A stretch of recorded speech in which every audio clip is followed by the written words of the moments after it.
How long is this going to linger for, you think, for Russell Wilson? Well, congratulations to Tone on the big win. But what I would say there is that, they went out there yesterday, and, I think Russell really was pushing to play. And I think the medical staff was being a lot more guarded because he obviously aggravated it last week. And I think the telltale sign probably came in pregame warm-ups. They said they were going to take it up to then to make a decision. But you look around him, he's out on the field by himself. There's not a doctor around him. Like, usually when there's a medical decision to be made that day, the guy's surrounded by doctors. In this particular case, no doctors around him. That was probably a telltale sign that it was going to be Justin Fields. And Justin came on and played well. Now, again, I still think that, you ride this through. And when Russell's healthy, I think he's going to come back and get a chance to be the starting guy again. But they played well yesterday. They did exactly what they should have. They didn't score a touchdown, but they played good defense. They ran the ball. They were opportunistic, and T.J. Watt was a man-wrecker. So now what's interesting is they play Denver this week. Russell's going to want to be out there. He's a man-wrecker. Look at you. Look, he's bobbing a little bit. My daughter, Mackenzie, she's a good dancer, so this is not a shot. That is her move right there, what Schefty was just doing. And then she'll do her hands up like this. And I'm very... I would expect that Mackenzie's moves to be superior to the ones that I have, Pat. I think you two are a fair fight right now, but I think she's about a month away from passing you. Hope Russell gets healthy, and that came out of nowhere for Steelers fans, but obviously they continue to move. Let's go to Jordan Love now. Obviously, that's on Friday, and we heard all the reports, and it's 5 seconds left in the game. That's a bummer. Obviously, it's a bummer. 4 to 6 weeks is the projections here with the sprained MCL, or is this still the information we have on this particular Overreaction Monday? I think it's going to be less. I think it's going to be closer to 3 to 4 weeks, and it depends on how long it's going to take him here. They'll see how he recovers, but I think the worst case was averted. Like, it could have been bad. You see him go down. Jalen Carter wraps up his leg on the left side, you see, and he goes down, and it was a bad look, but the test showed sprained MCL. That's probably 3 to 4 weeks. He's going to push to come back. If you look at the schedule, I noticed, I think in 3 or 4 weeks, they play the Vikings at home. And again, we'll see how he recovers here, but that would be, I would think, a logical timeline and a logical spot for him to try to come back. And they're in an interesting situation here now because they traded for Malik Willis during the summer. They had Sean Clifford. Sean Clifford didn't play particularly well during the preseason. They cut him. They signed him back to the practice squad. They traded for Malik Willis. They got those two guys, and I think that's going to be the short-term plan here is to lean on those guys. I don't know how they're going to decide to do this yet.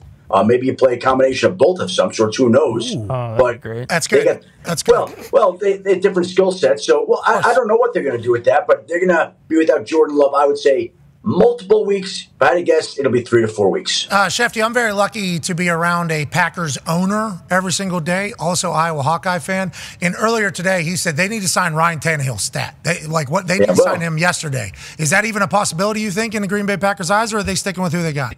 Well, they always could decide to go to him. My understanding is I don't believe they reached out to him. And not only that, but I think Ryan Tannehill wants a situation where he could go in for a season and be their guy for the season. This is a few weeks we're talking about. And to get Ryan Tannehill to come in, he's going to have to want to do it. He's going to have to be paid to do it. He's made a lot of money. It's going to have to be the right situation. Got it. If Jordan Love were out for the year, different deal.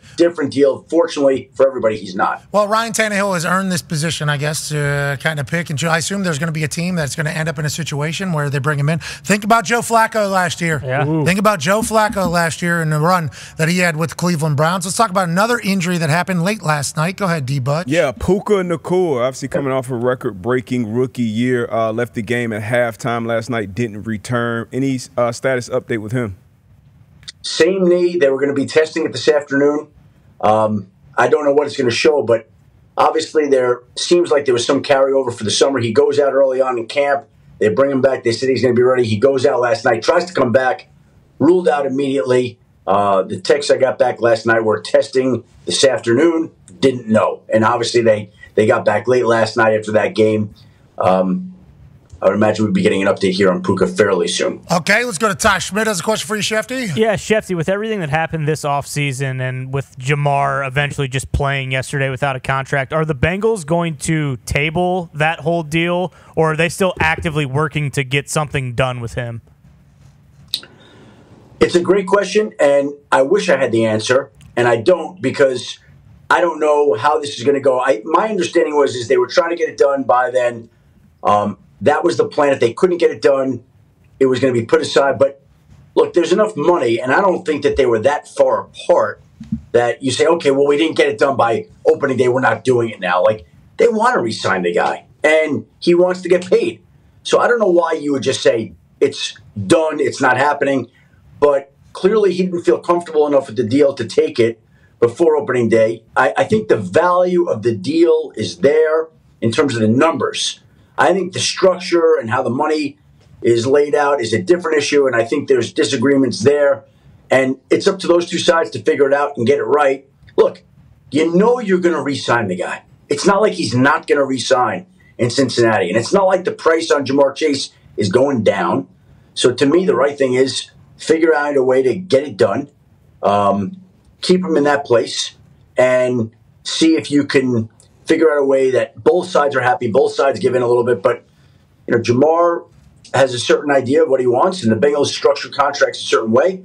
Two sides right now have not agreed in that area. Interesting to see if they're able to, let's go shake their hands. Yeah. Meet in the middle. I hope they are able to do that so everybody's happy. He also had food poisoning, right? He said on Saturday. Yeah. He had food poisoning. He missed training camp, had food poisoning. Deal was not done by kickoff time. Hopefully they're able to figure it out. Did you just get any information there? I saw you look over at your phone. Was there anything sweet happening?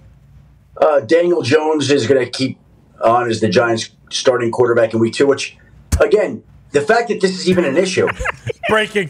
Like, we're already saying that Daniel Jones is the starting quarterback. Like, we have to say this now? Like, okay, that right there is a telltale sign that this isn't going away anytime soon. Like, if you were to affirm that your guy is the quarterback in week 2, we haven't heard the last of this one yet. Yeah, I would say. In those uniforms, the way they looked and the way they were received, I think if team wins, maybe they're viewed in a much different fashion. For them to go lay the egg that they did and for it to be the way it was, certainly not putting those uniforms in good regards. We are less than 24 hours removed. Home opener. The entire offseason, Hard Knocks was, we're going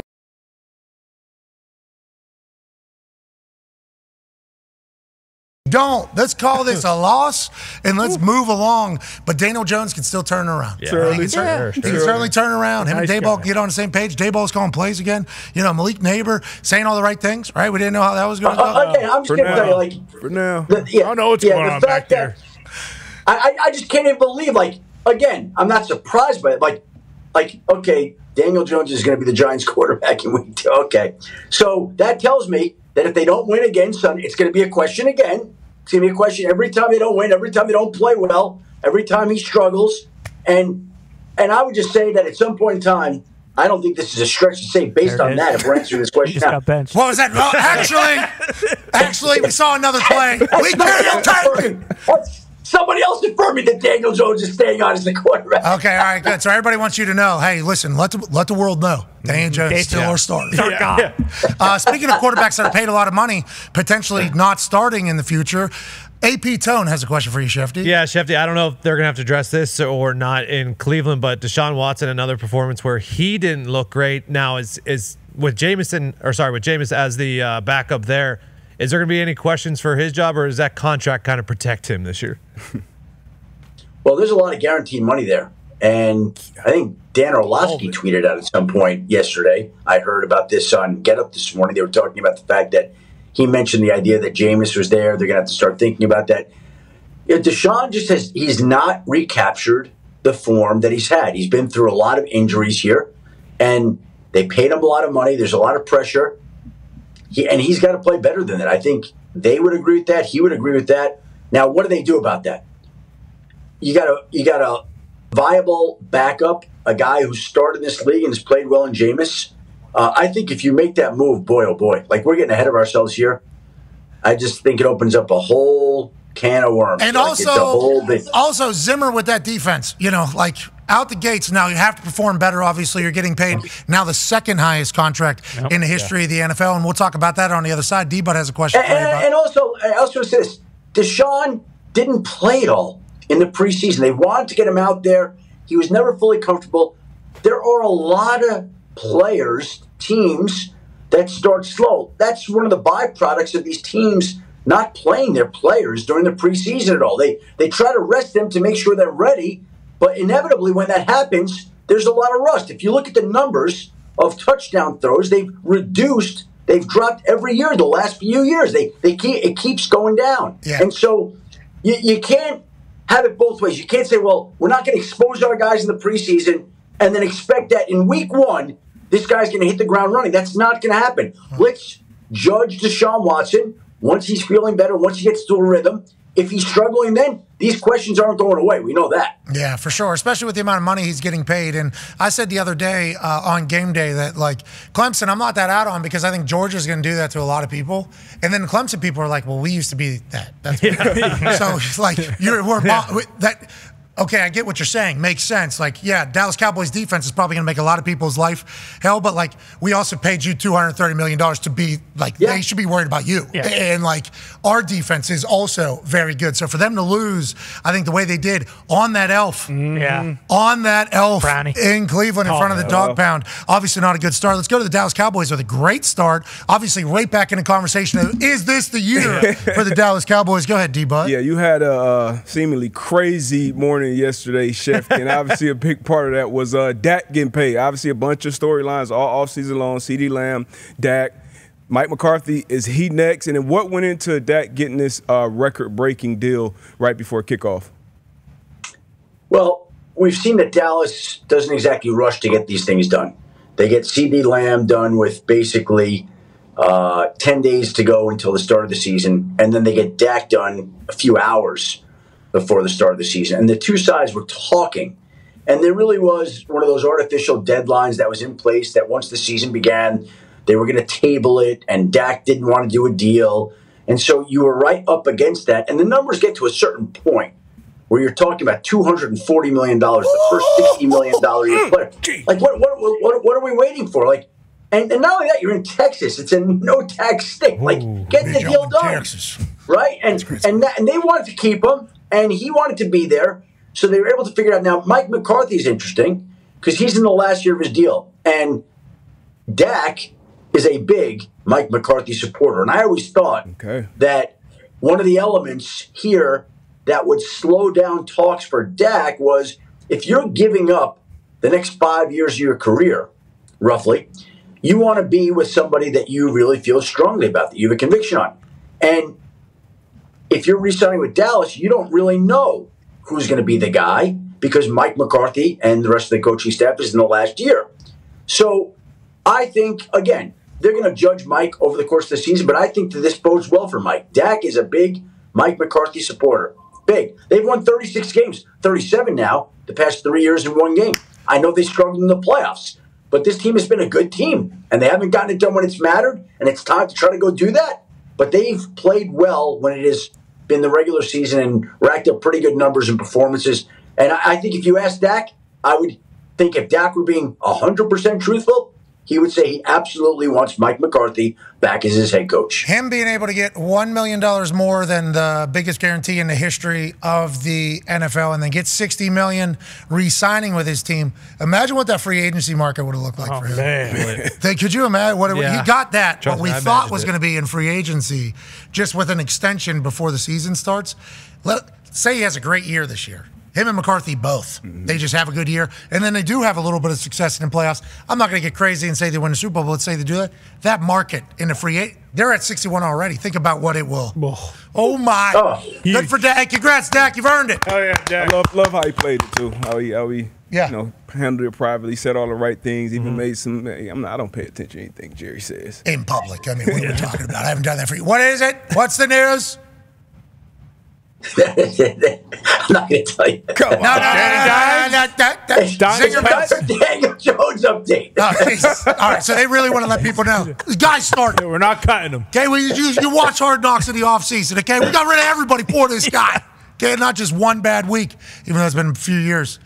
And it's a lot of money. It's a big part of our salary cap. Yeah. Did you see what Russell was? And you know, the good thing is at least he's playing in a calm media market where the fans take these things in stride. That's the good thing. Yeah, certainly. Yeah. All right, last question here about a big topic that obviously happened on draft night and now is showing up less than 24 hours removed from the first game. Connor has a question for you. Yeah, Schefty, how many weeks do we have till the Falcons kind of go to Penix? Because if this continues to go on with Kirk Cousins, and obviously the Steelers have a very, very good defense, but with the Falcons taking Penix in the top 10 and people, not having any real loyalty to Kirk Cousins in Atlanta because this is his first year, how long do you expect this to go if Atlanta continues to not play well? Do you think Penix will maybe get a start here early on versus later in the season?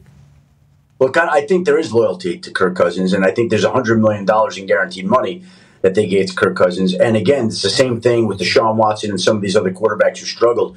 Kirk Cousins, I don't believe, played in the preseason. There's going to be rust when he comes out there.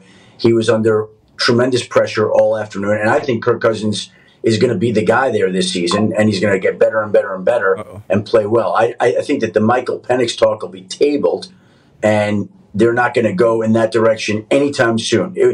By the way, if they were, that would mean that Kirk Cousins would be an abject disaster, and that would mean that they squandered $100 million. It's Atlanta football, and I just baby. think that I think Kirk Cousins is going to be the quarterback this season. Could they go to Penix at some point later in the year if it's not going well? Possibly. But I think it's Kirk Cousins' job, and he's going to be riding it through. David Njoku, week to week, tight ankle injury. Ooh, Okay. All right. That's a big deal, obviously, for an offense that has been. Go ahead, Tone. While we're on what's going on with T. Higgins? Because he was doubtful late last week, and then just didn't play. Yeah. Hamstring injury. He got a hamstring injury, and we'll see how the week plays out, but I'll be surprised if he plays this week against the Chiefs. Whoa. Anything tonight? Okay, that's a big deal. Sorry about that. T. Higgins surprised. Schefter would be surprised if he plays against the Chiefs. How about tonight? Niners and Jets. Anything we know? Hassan Reddick still holding out. Brandon Ayuk full go here? Full go? Yeah, a few things that are really interesting here, okay? Last week was the first time that Christian McCaffrey, Brandon Ayuk, and Trent Williams were all around the same practice field all at once. And even then, they were not full go because then they had to hold back on McCaffrey. Now, last week, Kyle Shanahan mentioned McCaffrey's Achilles. And it was the first time I think reporters had heard the word Achilles because they were talking about the calf. But it's been an Achilles and a calf that's bothered him since week 17 in Washington last year. So this is something that's kind of gone on and on. And the Brandon Ayuk, he looked good at training camp this week. He's going to play tonight. They're going to have him out there. It may not be the regular workload, but he looked good and strong in practice last week. And obviously there was a whole host of things that went on with him during the course of the summer. Everybody knows the history, the talks they had with the Steelers, the talks they had with Brandon Ayuk. Close? 11th hour, I heard. Yeah. Jake Glaze said 11th hour. He was a Pittsburgh Steeler. Is this close? Well, here's another one. Do you know that Brandon Ayuk got the 5-day letter in the middle of August that he had to practice or he wouldn't be able to play this year? No, I did not know Yeah, that. he did. Oh, Yeah, so he what's did. that? What's that mean? I don't think I know what you're talking about. Never heard of that. You get a 5-day letter. It means you better get back to practice, or the team has the right to place you on the list, and you lose the year. That happened too. Damn. Jeez. All right, so there's a little push come shove there. Yeah. Hey, deadlines cause agreements. We are on a deadline right now. We need you. He was happy though at the press conference after the deal. He said, "I might have made it a little bit more difficult." Why he said that? Yeah, that's what I mean. They got a deal done. They're full strength. Jets are full strength because we've never seen them with Hassan Reddick. Maybe he shows up. Mm-hmm. Oh, What if he has 3 sacks tonight? That'd be awesome. He's not showing up till he's out. And by the way, What if he does? What if he There- does? Hold on. Play along. there's the math, right? Like for not playing tonight, he's not going to make about $800,000. He's already got over $5 million in fines. Jeez. I mean, it's this one is confounding. The whole thing from both sides. Like, What a word. Confounding? confounding, Pat. Confounding. That makes sense after walking around Ann Arbor. How That might be Mackenzie's first word. Confounding. I doubt it. I mean, she's a big hi. She's saying hi to everybody. Confounding. Not a mission. Maybe she needs Uncle Schefty to teach her some more words. I appreciate the hell out of you.